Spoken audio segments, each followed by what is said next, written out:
Bonjour à tous, dans cette vidéo nous allons voir ensemble 5 raisons de ne pas utiliser Canva pour votre site web. Tout d'abord, Canva est limité en termes de fonctionnalités si vous voulez créer un site web avec. Pour créer un site web avec Canva, vous pouvez aller sur l'outil, aller à gauche sur modèle et là vous avez l'option site web que vous allez trouver à droite, site web. Voilà, je clique dessus. Et donc là, on peut voir que ce sont des sites qui sont en quelque sorte relativement limités. Il n'y a pas une possibilité de mettre une boutique ou des articles de blog ou tout un tas de fonctionnalités. Vous pouvez voir que c'est des sites relativement simples, des sites d'une page principalement.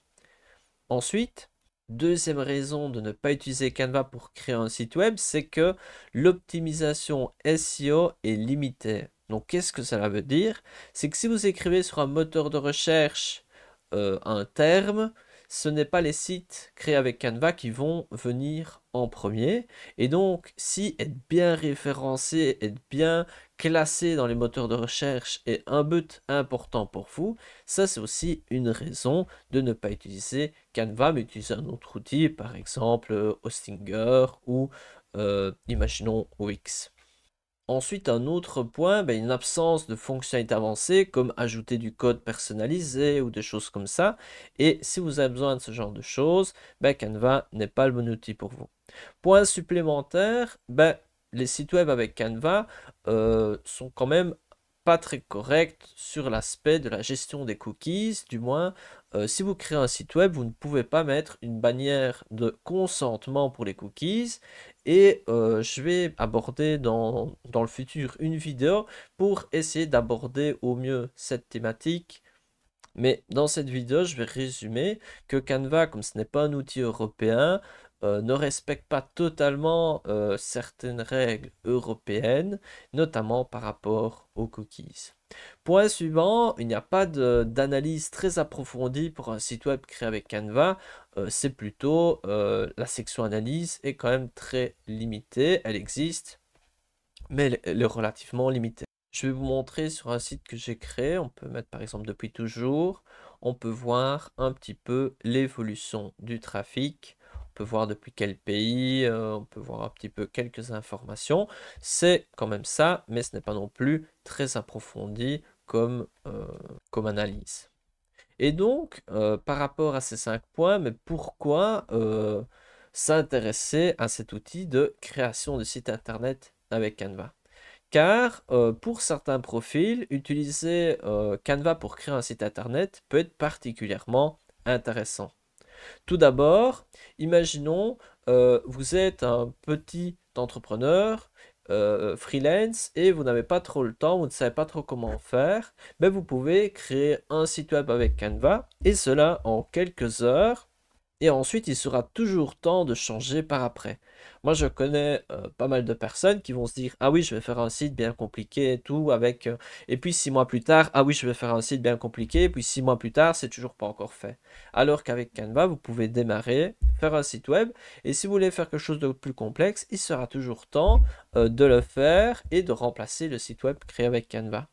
Et l'avantage que ce soit possible de créer un site en 2-3 heures et cela très rapidement, donc sans demander des compétences trop avancées. Et si vous ne connaissez pas, vous pouvez regarder sur ma chaîne, il y a tout un tas de vidéos qui vous expliquent pas mal de choses.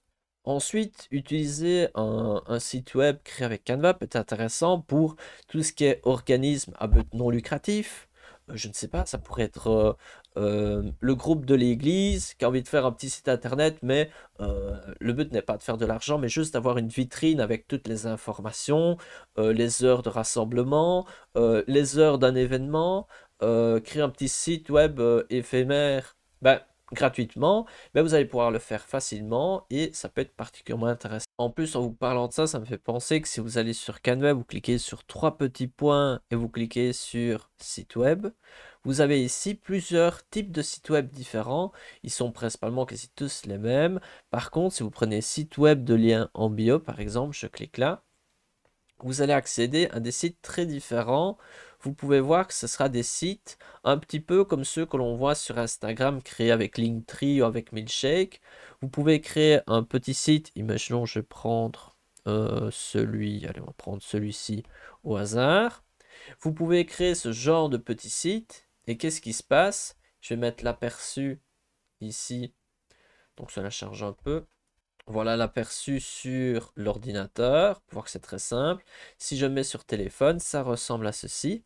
Et ici, vous pouvez ajouter très facilement des boutons et les personnes peuvent être redirigées vers d'autres réseaux sociaux, vers d'autres sites ou ce genre de choses. Et donc finalement, les sites web créés avec Canva, c'est surtout des sites vitrines qui peuvent être soit des sites relativement longs, un petit peu plus longs, même de plusieurs pages, c'est quand même possible, ou simplement des sites de liens en bio, comme on peut retrouver très souvent sur les réseaux sociaux, que ce soit sur TikTok ou Instagram. Vous pouvez aussi l'utiliser pour comme portfolio de vos projets, mettre un petit peu, le mettre, imaginons dans un CV, comme ça vous mettez un lien, et la personne peut consulter avec votre site web créé avec Canva différentes activités que vous avez réalisées ou différents projets que où vous avez contribué. Voilà, c'est tout pour cette vidéo. J'espère qu'elle vous a été utile pour voir si créer un site web avec Canva est-il adapté ou au contraire n'est pas adapté pour vous. C'est tout pour cette vidéo. Je vous mets une playlist avec plein de vidéos qui expliquent comment créer un site web avec Canva et tout un tas de questions-réponses. Donc si c'est adapté pour vous, n'hésitez pas à consulter et on se retrouve dans une prochaine vidéo. À bientôt.